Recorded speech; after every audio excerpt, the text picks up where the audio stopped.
Mm. Well, I mean, they say just like pissing in the wind, it's all coming back to me now. Who sang that song? It's all come. Is it Sticks? All coming back to me now. Yeah. Hello, Tom. Happy Friday. How the heck a doody you doing? I'm doing all right. How about yourself? I'm doing super fantastic. Thank you very nicely. Yes. Thank you very no. Thank you. Yeah.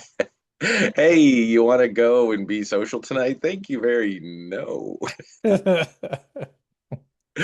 It's is it, Tom? The older we get, the more it's just like, hey, yeah, I don't think so. yeah, hard pass on that one. Mhm. So the reoccurring theme has been people not doing so well, right? Yeah, I've talked to several people this week that are just not doing well. And, trying to put my finger on it. You and I were talking a little bit before the record button hit. And I mean, I think that the state of the world right now is kind of the cherry on top. Hmm. It's kind of pushing people a little bit closer to the edge. But I mean, life's difficult, and we have moments of our life that is just more difficult and trying than others. And the outside influences certainly don't help. Oh, and it's Easter week, so we'll be many people will be with families and in social events, and um, I expect next week to be even a little bit more interesting as as you and I, Yeah. I don't know, we're so much, therapists, counselors as we are like cleanup people. Yeah. Mhm. So there'll be a lot of cleanup next week. I sometimes it feels like we're at the baseball field after a game, and we spend the time sweeping up all the peanut shells and the hot dog wrappers. But Right. Yeah. The paper cups and the Snickers bar wrappers and all right, yeah. there's a half-eaten hot dog over there. Oh, speaking of which, there's a trend, and I know my youngest son did it last year, but I saw it again, now that it hit like a mainstream thing, is with baseball season, they do the 999 challenge. Have you heard that? No, what's this? 999, nine hot dogs, nine beers, and nine innings. Oh man. I think actually I have seen a video or two Yeah. that. So that's the thing. So Is that kind of that's the like when thing. you go to Epcot and you gotta like have a drink in all the places or something? Drinking around the world. Yeah. Have Right, a yeah, drink in drinking every around. country Hmm. in the Epcot. Yeah. Yeah. Done that. So, but when my son did it, he'd said hot dogs are they're much easier to eat at the ball field. It's like when you make them at home, they're like four times the size for some reason. I don't know. Right, yeah. You know, Ball field hot dogs seem to be smaller. He said because he couldn't do it. He said the nine beers I didn't think was an issue for him, but the nine hot dogs he just couldn't fathom. And I think they're different. I mean those ball field hot dogs, they're all steamed and Hmm. whatever, but Right. he couldn't get through nine hot dogs No. in 9 innings. Yeah. And then he was telling me, he's like, man, it was the shortest baseball game in history. I mean, it was just like three up, three out, three up, three out. He's like, come on, man. Can't we So I have some mean that hits? isn't that interesting though that we do these challenges, maybe it's something Mhm. viral, but this the phenomenon, the psychology behind, wanting to like be a part of and then, record your progress and, show the Yeah, world, hey, the yeah. I mean from the ice bucket challenge to the, drinking around the world or the 999 or the Hmm. even the more insidious ones like the Tide Pod challenge or like Right. or remember years and years ago they had that where they were like choking each other out or some kids were choking each other. Yeah, yeah. But And like then what's up with we that we phenomenon? did what was it? I'm gonna get it wrong. 40 hard, 50 hard, something like that. 90. What was it? 75 hard. 75 hard. I never made it 75 days. It was hard. It's hard. Oh yeah. Yeah, it's hard. It's hard. But you and I have done a lot of goal setting over the years with challenges, particularly a lot of lifting challenges and consistency, those kinds of things. Then it's good. It's good to challenge yourself, set some goals. Yeah.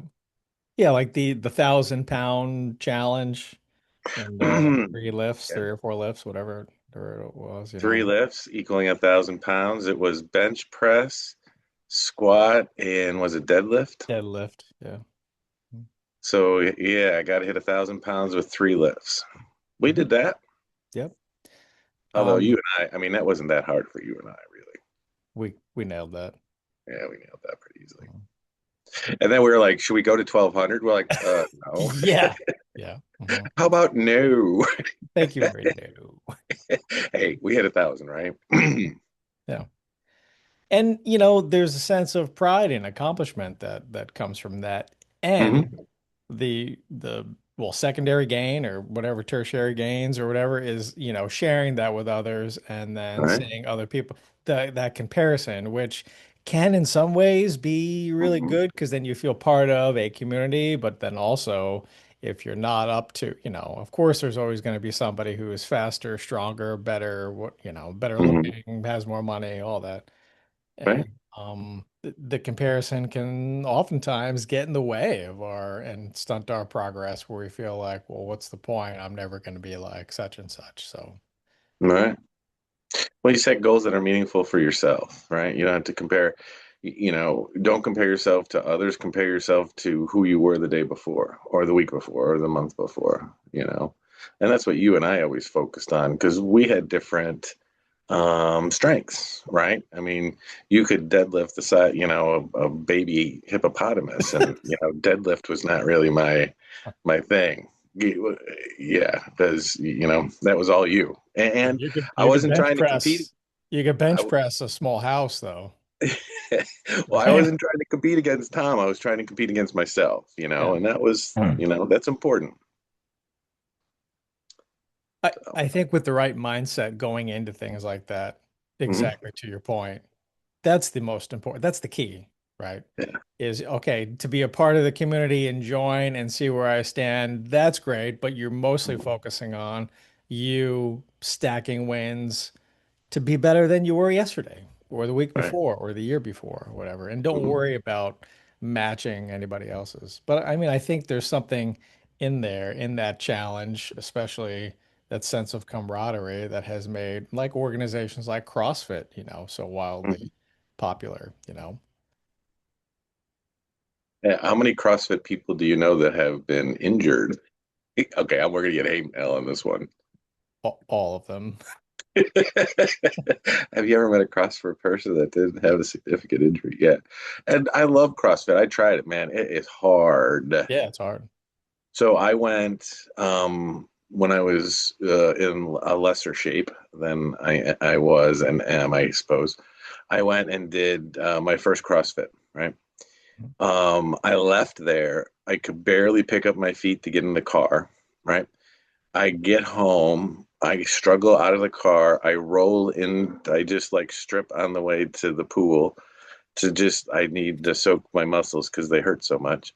And I get in the pool, and then I was like, okay, time to get out. And I couldn't get out of the pool. I couldn't make my legs work to get up the stairs It's to get not out of the working. pool. Shit's not working, man. Yeah, I was not, it was, yeah, the math wasn't mathing on my, yeah.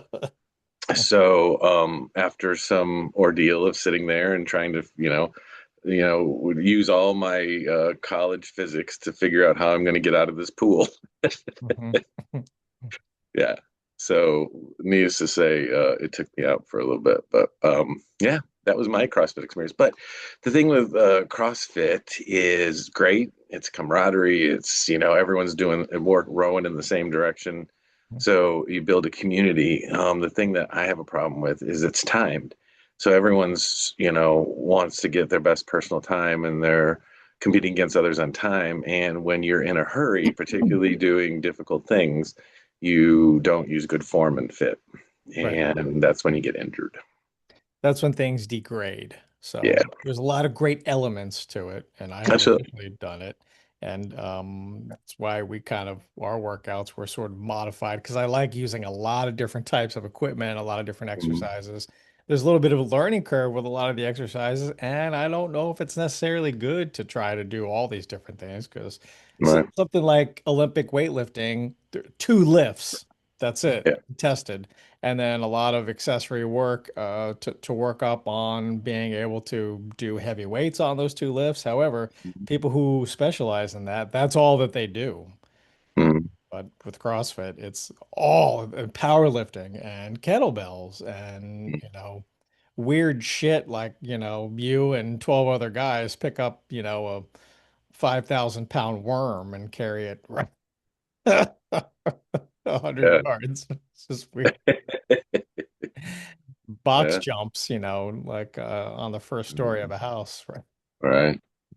For And it was, kettlebell. I mean, we did some box jumps and it was amazing. I Yeah. mean, you and I, we're not small men, right? And we're out No. on your driveway in your front yard and we're doing some significant box jumps. And man, your neighbor's walking by going, what the heck? Yeah. Yeah. It had to be on the grass just in case. But you and I, man, we got Yeah. vertical. Yeah. We were disproving the old, what was it, 80s, 90s movie, that white man Well, I bet can. can't jump. Yeah. Well, you could jump. Me not I too don't much. know. Yeah. Yeah. It's funny. But we had good times doing that stuff. But A lot of challenges, wanting to laughs. get into challenges and how that Yeah, can feel good. Even the not so great ones, sometimes wanting to be a part of the group outweighs your logical reasoning yeah, abilities to be like, I probably shouldn't eat this laundry pod thing, right? probably. Right. Yeah, But it yeah, gets in the way because you're like, well, such and such did it, and they did it. I'm kind of curious, and let's see, right. and not just that, but other things, like what was something with cinnamon, tablespoonful of Yeah. cinnamon, and then you gotta, I don't know, sing or whistle. Or what was the one, the Sprite one where you gotta chug a thing of Sprite and not burp? Or Those were good. I love watching those videos. The burp thing yeah. about it, that one. Right. Yeah. Oh, one of my favorites that's out there was this woman who was eating the different peppers from her local farmer's market or something. She's like, "Oh, this looks like a green pepper, a little green, tiny green pepper. Isn't this cute?" And she eats it, and it turns out to be a really hot pepper, and she's Uh-huh. like melting down on camera. So, Yeah. Well, yeah, the hot wing challenges, right? oh yeah, the chip challenge. Remember those that hot chip? They send you one with the Right. gloves because you It's can't just really one touch it. chip. Yeah, I watched my brother do that. Yeah. Right? Yeah, I can't even imagine. and I mean, he eats a lot of hot stuff. Yeah, but he went down. Hmm. He did not manage that one well. I don't even want to give it a shot. I don't even want to try it. No, not for me. Speaking of my brother, he retires at the end of this month. Oh wow. Oh, I am not old enough to have a sibling that's retiring. I don't know how that happened, where's but where's the time going? no kidding. Excuse me. But yeah, Oh. Well, and this is a whole side, probably another podcast, but it's really important that we have purpose and meaning in our lives. So, I mean, Mhm. customarily, we're taught and raised, I mean, especially in our society, that we derive value and meaning from who we are, but it's really not who, it's what we are and Right, what we do. Career, right, really, right? Like the first thing, is you ask people, what do you do? Instead of like, who are you? And what are you all about? It's like, well, what do you right. do?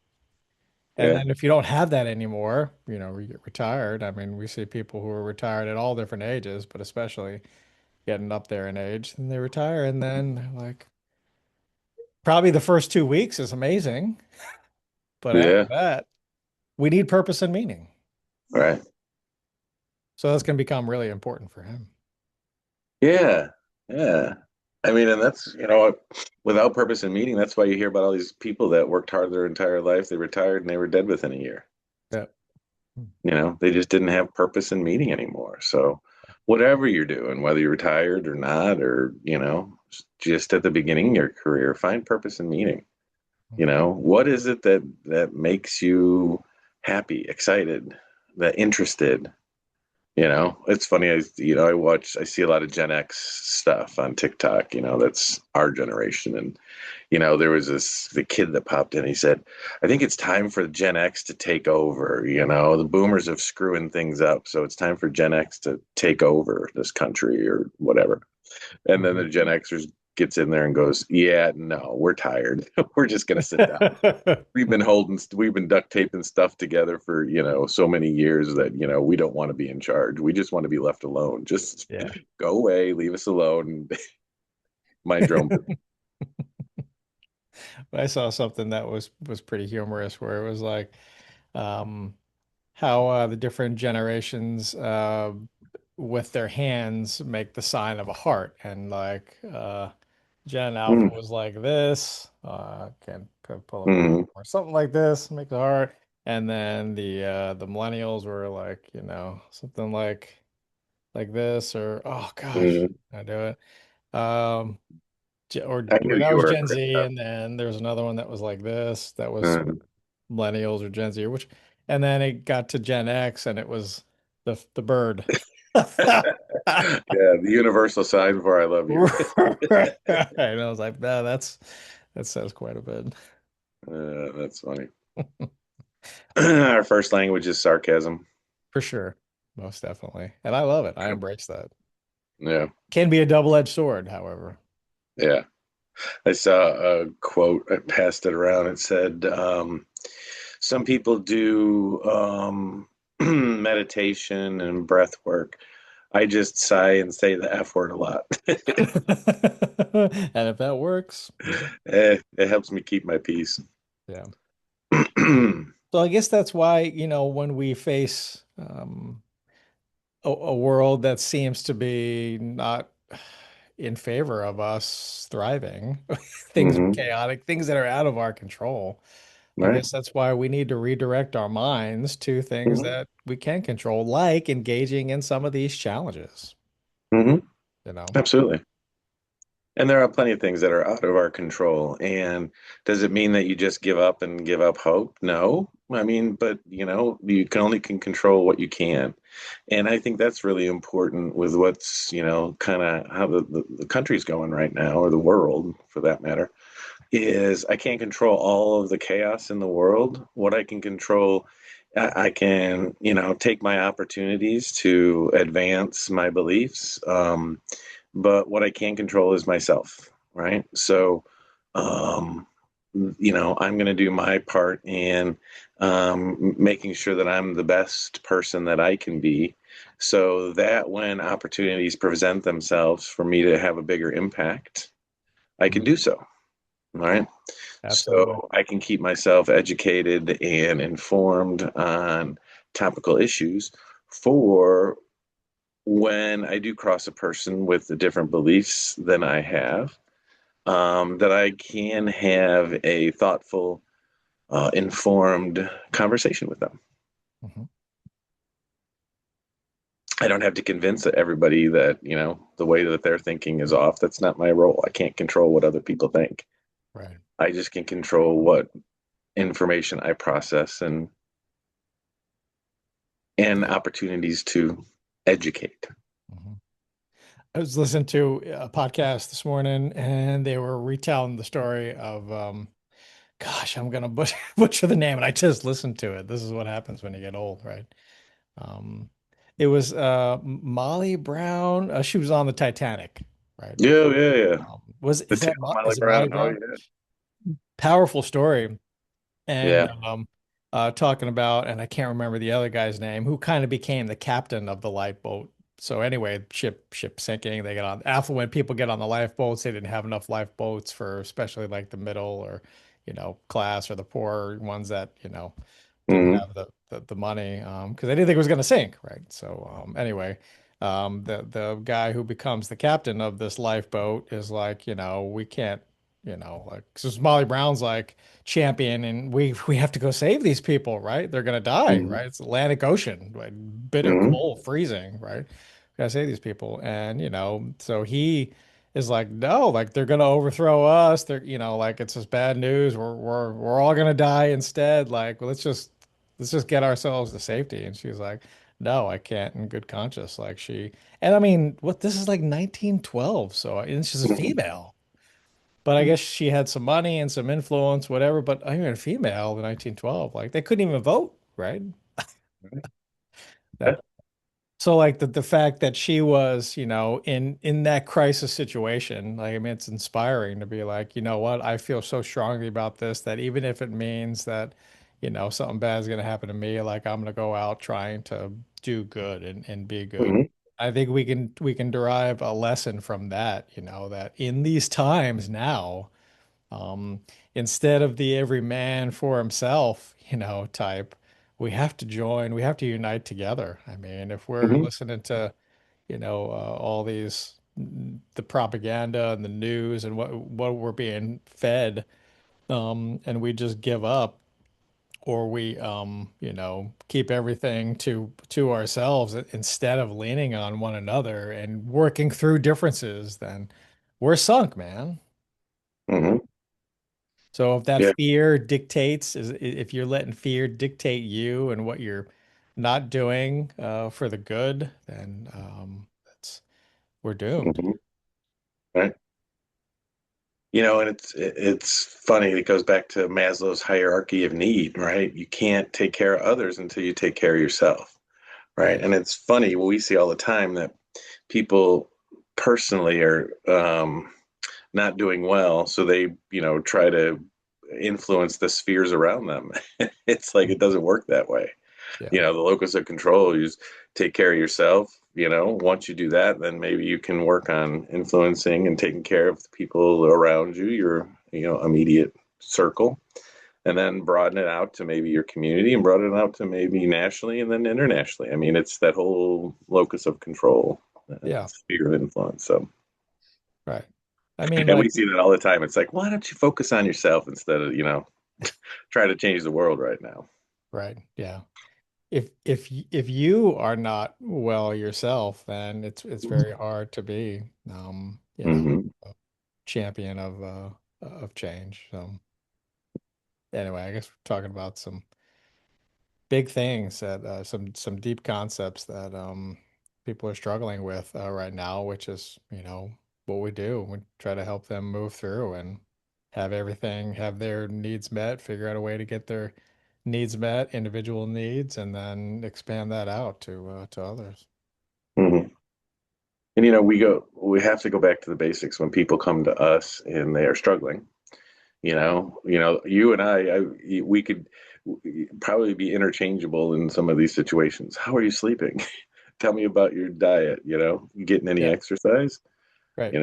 We just go right back to the basics. And no, I'm not sleeping. I'm sleeping like 2 hours a night. Well, that's part of your problem. Let's try to Mhm. fix that. Yeah. How are you eating? Oh, I have no appetite. I haven't, I'm not eating, or, I don't have time to cook, so I'm just running through the drive-through every day. It's like, oh, okay. Right. Let's, go back to the basic. Let's see what we can do with that. Yeah. Those are things we do have control over. Hmm. Absolutely. We talk about the five basic things that, it will help make you as resilient as possible so that you can manage all the outside influences. It's that whole concept of resiliency. There's that means, there are dandelions that grow in the crack of a sidewalk in the sun all day with no water and are thriving just fine. And then there's an orchid out there that if you look at it wrong, it falls apart. So those are concepts of resiliency, right? And apply that to ourselves. How resilient are we? Can we manage the stress that comes at us? Mhm. And the basic way to be as resilient as possible is there five basic things: sleep, nutrition, exercise, hydration, and telling your brain, have a basic schedule. Mhm. Know Right. what you're doing. Your brain doesn't want to, meander around all day and not know what's next. Well, there's a reason why we talk about those things a lot. Right. A lot. Because it's vital. So vital. Hmm. Well, they're so easily tossed off, like, because remember when you were 20 and you could get like 4 hours of sleep and do just Hmm. fine? where you think you could do just fine. Okay. Did that for But a lot of years, Tom. Didn't pan out in the long run, but yeah. Well, I see younger people, and there's a lot of them that are struggling because they're only getting 3 or 4 hours of night a night of sleep, because they're up online, mhm, interacting with people, playing video games, scrolling on, the social media and the likes, and mhm, like they're rubbish. They're garbage for the rest of the day. They mhm, wake up irritable, irritated. They don't want to go to school. They don't want to participate in the work, and their grades suffer, and they miss days, and a whole host of mental health challenges arise from that. And mhm. the parents are like, "You need to get to sleep at a reasonable hour," which is true, and they're like, Right, "I do what I want." Right? Or maybe not quite like that, but well, some of them. right, And then they just suffer, and it's to their mhm, own demise. I mean, right, so no, even if you're young and you feel like you can only get 3 or 4, you can't. right. So what's their next step? Is I've only slept 3 or 4 hours and I'm tired, so I'll just down a bunch of energy drinks. That'll help. Yeah. Yeah, that's not gonna help. Well, I mean, it might help in the short term, but all that caffeine crash and then we that leads into your nutrition. Your body is gonna react to what you put into it. Mhm. You put in garbage fuel and you get garbage results. Yep. You're not going to perform well mentally, emotionally, physically. Right? And you don't realize just how something like that, not getting good sleep, how that affects all these other things in your life. Mm-hmm. Yeah. I get, in my old age, I get very protective of my sleep. And I mean, I sleep 7, 8 hours a night. There are nights where I'll sleep 9, 10 hours, and that's great. And I don't feel bad about it whatsoever. Mhm. It's important to me. So there will come a time where I can't sleep like that anymore. But Right. for right now, I'm doing it. Right. Because, like, after 65, don't you, like, from what I have observed from others, you wake up at 4, go to sleep at 7. Yeah. All right. Yeah. So you got to get the early bird dinner special before, because doesn't want to cut into your sleep time. Yeah. But then you wake up 5 times. All right. Luckily, I don't have that, but Mm. So my mother-in-law is staying with us, and I'll share this because I just find it, and I find it hilarious, and it tickled me so much. So she got a bit of a sweet tooth, and I do too. So that's not good. Anyway, so she wanted honey buns. So I got a box of these honey buns, and they were smaller, right? Whatever, little Debbie or some honey buns. mhm. And so I was like, "Oh, you need to have two because No, they're right. small." Right? Right. So she had one, and then went to say goodnight, and I was like, "Oh, you still got a honey bun over there." She was like, "Oh yeah, I'm keeping this for, when I get up in the middle of the night, I'll have it in the middle of the night." So just thinking about her at like 3 in the morning eating a honey bun.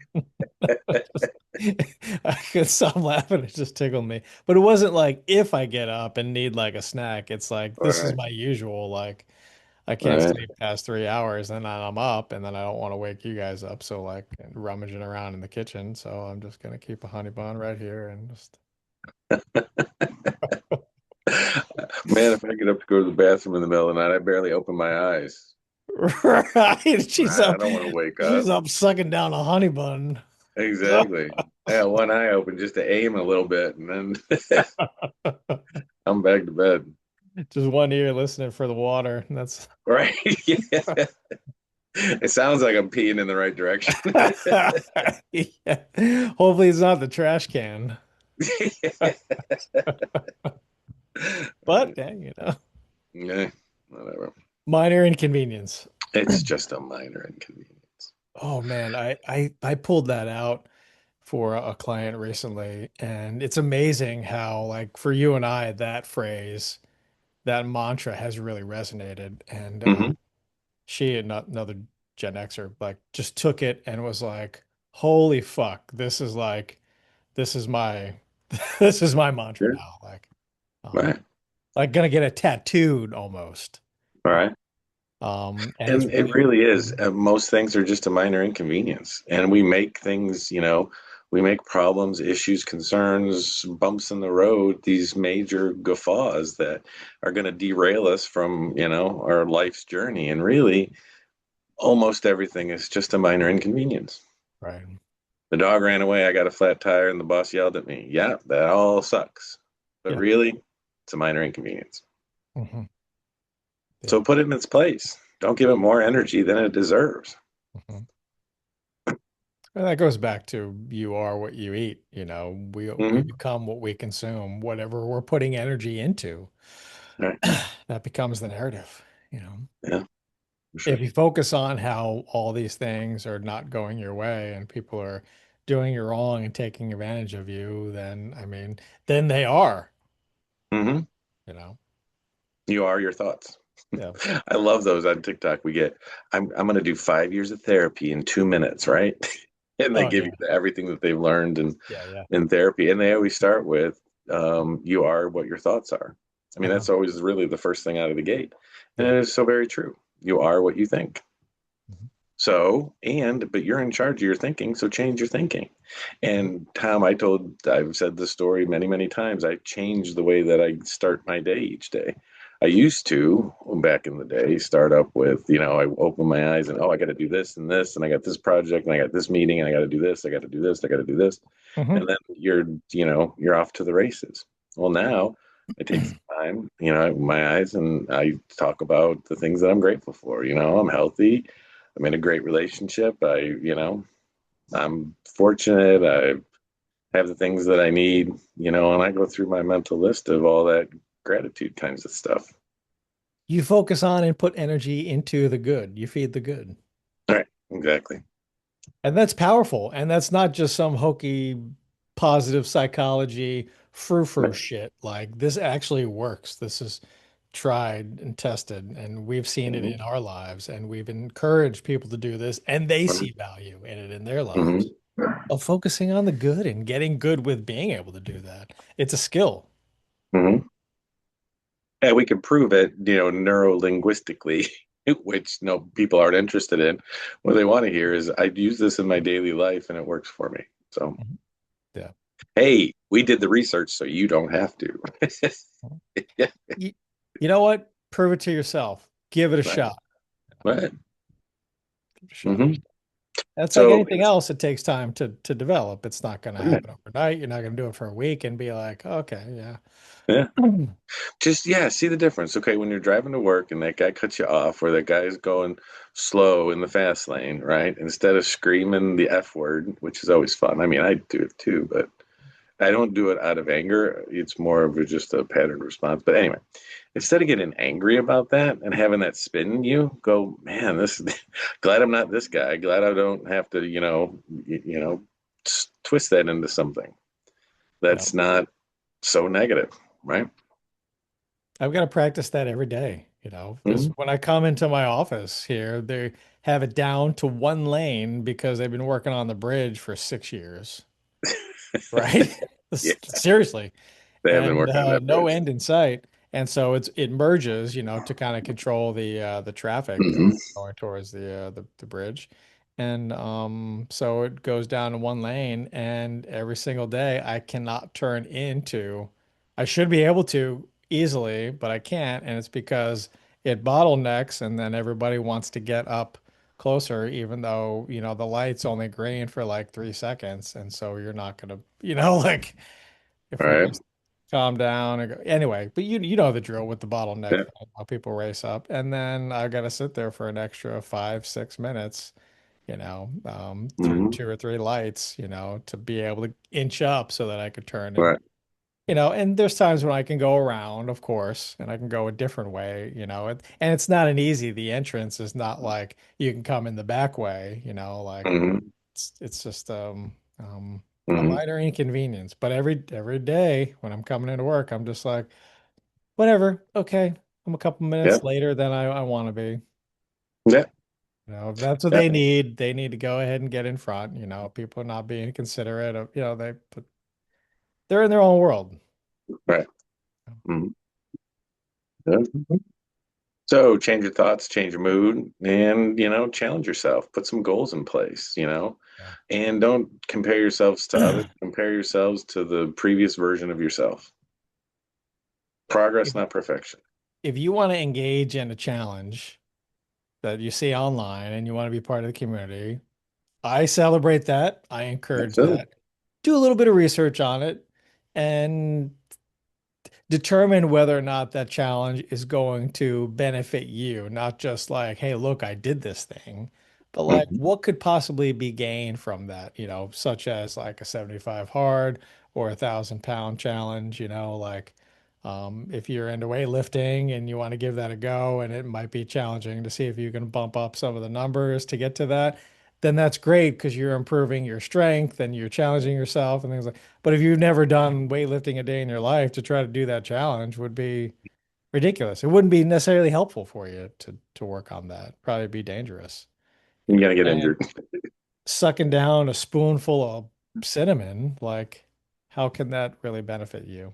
And if it's not All going to right. really benefit you, then like maybe find something that could. Maybe find something Mhm. that could actually benefit you and provide that camaraderie and that tension. We don't have to just do random challenges just to, let me jump off this thing and not hit my nards, right? It's the Don't, hard. don't. uh, So we hope you guys are enjoying things out there and you're focusing on the good as best you can. Really develop that skill and make sure you get all of your needs met. Primarily those things we talked about, your sleep, your nutrition, your hydration, your ability to exercise and move your body and keeping a daily schedule, something that you can focus on. Absolutely. So let us know what you think. Let us know what's happening. Let us know if you want us to talk about something in particular. We're always available at questions at therapyunzipped.com. Mhm. And what challenges have you engaged in that you found to be beneficial in your life that you'd like to share with us? We'll read them on the show and maybe we can engage with them ourselves. All right. Yeah, absolutely. Tom, my pleasure as always. Same. Great to have you, and we'll see you guys next week.